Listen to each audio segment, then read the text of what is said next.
Can I request Padma Bhushan Shri Senapati Kris Gopalakrishnan to please deliver the convocation address?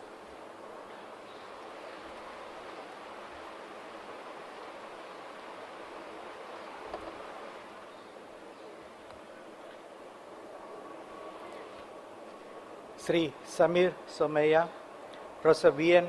Rajsekharan Pillai, governing body members, faculty, staff, dignitaries, students, families, and guests. Thank you very much for inviting me to participate in today's convocation.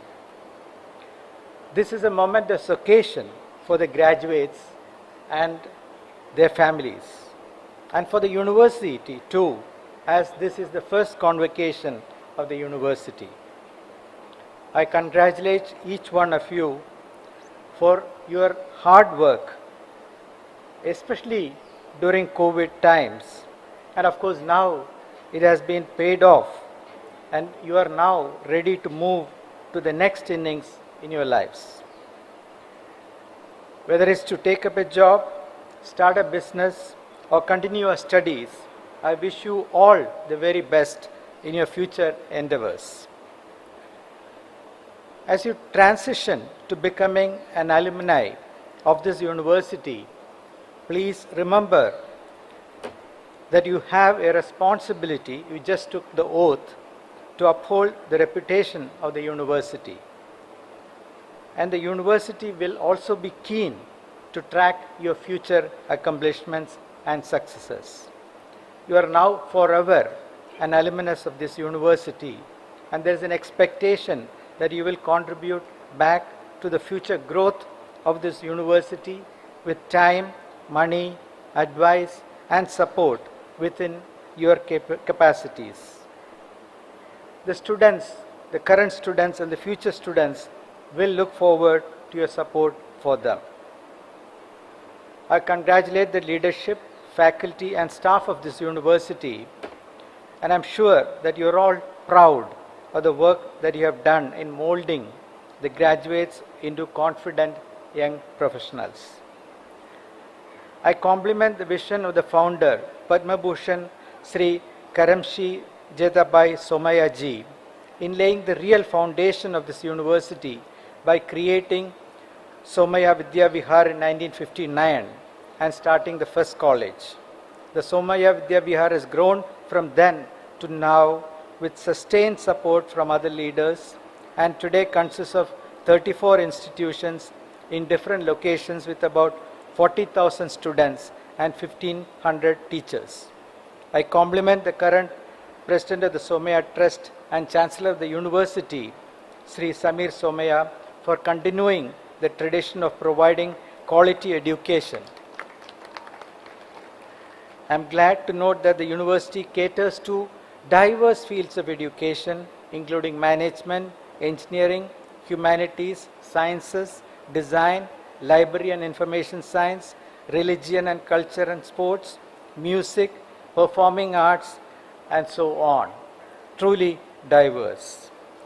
Somaya Vidya Vihar University offers the students the opportunity to explore a wide range of learning opportunities through the major minor combinations available and brings the ambitious chance to interact with large pool of global alumni networks. My own graduation was from IIT Madras in 1979. Definitely a long way back.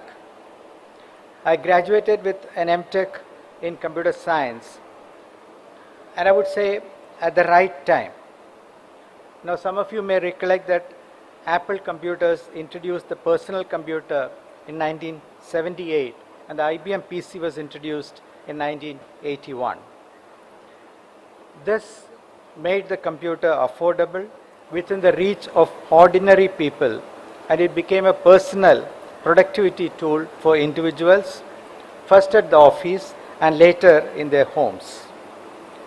Lots of software had to be written to automate business tasks like sales order entry, inventory management, etc.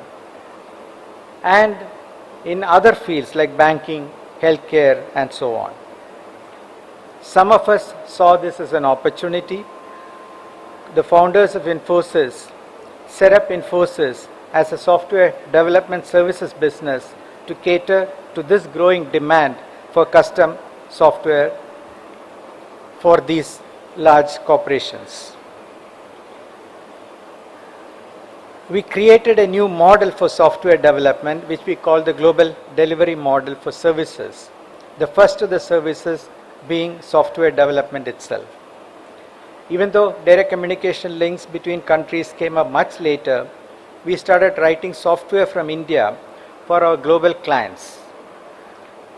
Since the concept of first generation entrepreneurship from India was new, with no venture funding available in India, the initial years were very tough, growth was slow, and we had to work hard for many years before we tasted success. Fast forward to today, the IT services industry is a $200 billion industry, employing about 5 million people. Developing software and delivering several other services, including R&D, research and development from India, has become the norm now. I believe that this first wave of startups and entrepreneurship who have succeeded have given confidence to the current generation of startup founders and entrepreneurs. Few lessons from this are: identify technology trends and waves that will impact the world in a big way and try to join these waves of innovation. Every business will get impacted by these waves. So find a business or even start a business that disrupts the way an existing business is run or how work is done. These transitions provide opportunities for new businesses to be created and new leadership to emerge. With so many emerging technologies like cloud and mobile computing, Internet of Things, AI and machine learning, AR, VR, 3D printing, synthetic biology, I can go on. Every business is going to be disrupted. So you can choose which industry or business or research area you want to join or pursue. You have actually a large number of choices. The key is to find one which you can contribute to and be part of the transformation. The startup founders have to work together to build an industry and scale the industry to global levels. Today, the IT services industry is appreciated because of the scale, because of the size, because of the impact. So, if you start a new industry, you need to make sure that together you have to build an industry and scale the industry to global levels. I was lucky to be part of the digital computer revolution, the globalization of the services work, and the growth of the IT services industry in India. And of course, as Professor Rajsekaran Pillai said, we have written a book chronicling the journey, against all odds, the IT story of India. The second point I want to make is the opportunity provided by India itself. In the last 30 years, India grew from an economy of $600 billion to $3.2 trillion. That's a five-fold growth in the last 30 years. In the next 30 years, that is your professional career, India can grow to become a $10 to $15 trillion economy. The per capita income of an Indian will go from $2,000 of today to at least $6,000 to $7,000, which means that India will become a middle income country. This is where China is today. India will be the second or the third largest economy in the world. Clearly, that's an opportunity, a challenge, and that is what is expected from the graduating students. The world is facing many problems of climate change and sustainability, affordability of products, equity of opportunities, access to product and services, justice, fairness, etc. Can India become a developed nation addressing many of these challenges, solving these problems?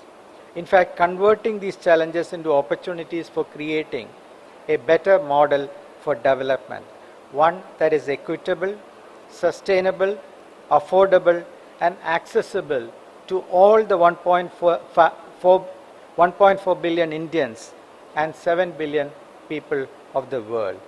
I believe that we can. We have the knowledge. Your graduation today is proof of that. We have access to best of technologies. We have the resources. We need the will to work hard and create a better India and a better world. I had the opportunity to do this in some small way in one industry. You have the opportunity to do this in multiple industries. You have the opportunity to provide leadership to the world as India transitions to a developed economy. Clearly, we can create a better India and provide leadership to the world.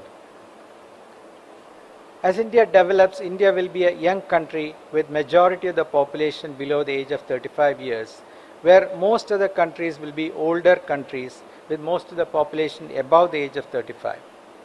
India will continue to be a lower cost economy for the next 10-20 years, whereas the countries above us in development are all higher income countries.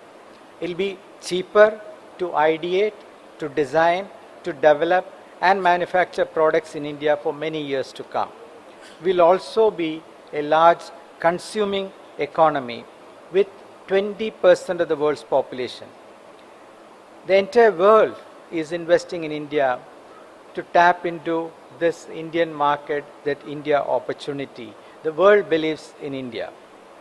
I believe that India is the best place to live, work and bring up a family over the next 30 years. India will develop, grow and lead the world in many sectors. India will provide opportunities to create jobs and create wealth. I have seen this from close quarters as the IT services industry developed in India. Now, how do you take advantage of these opportunities? What I call, how do you become lucky as I was? Can you make your own luck? I believe you can. Of course, I realized much later in my life that I was lucky. But you can do this by design, by plan, by taking the right steps starting today. First is a good education, and I believe that you have this. Second is to build a lifelong network of friends and colleagues. Again, you are on your way. Please keep in touch with your classmates, batchmates and teachers. You all have shared experiences and hopefully you will help each other in the future. Third, commit to lifelong learning.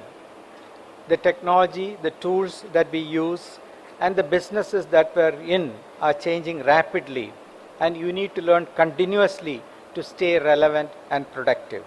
In fact, I believe that your alma mater, this university, can play a role in lifelong learning by providing continuing education courses. Fourth is to build good habits and good health. Commit to eating right, exercise regularly, meditate regularly, to take care of your mental health, and be grateful for your successes and the people who have helped you. None of us can achieve anything in life without others helping and supporting us. Our parents, siblings, friends, colleagues, teachers, people who provide security like the police and the defense forces, doctors and nurses who take care of you when you fall sick, and so on. There are lots of people to whom we need to be grateful. Try to follow rules and regulations in business and in life. Do not forget your duties to society and the country. Building something that lasts and that's useful to society takes some time. Life is a marathon, not a sprint. These ideas are important to to build a strong society, and for you to sleep peacefully at night as you enjoy the fruits of your success. Lastly, develop the habit of giving back. You may think, what do I have to give back today? Time. Time is a precious resource that you can never get back. Once you spend it, it never comes back. So volunteer for a good cause. Volunteer to help others. Help another person to get a good education as you have got. And of course, as your wealth grows, you can think of giving back in kind. I believe that if you practice these, I am very confident that you will find that the odds of success increases. People will gladly come forward and help you. People will want you to become more and more successful. You will be healthy and full of energy. You will be optimistic about the future, and that allows you to think creatively and take risks better. You will find a good life partner. Isn't that good? As you embark on your journey of life, you will find that there are many things that are not under your control, like, for example, the COVID pandemic. But if you control things that are under your control, then fewer things to worry about. In conclusion, I am optimistic about the future of your generation. I am optimistic about the opportunities provided by emerging technologies to create new businesses and new leadership. I am optimistic about India and its growth prospects. If you make your luck by cultivating good habits and having good friends, I believe that you will be successful. Once again, I wish each one of you all success in your future endeavors. May the force be with you. Thank you.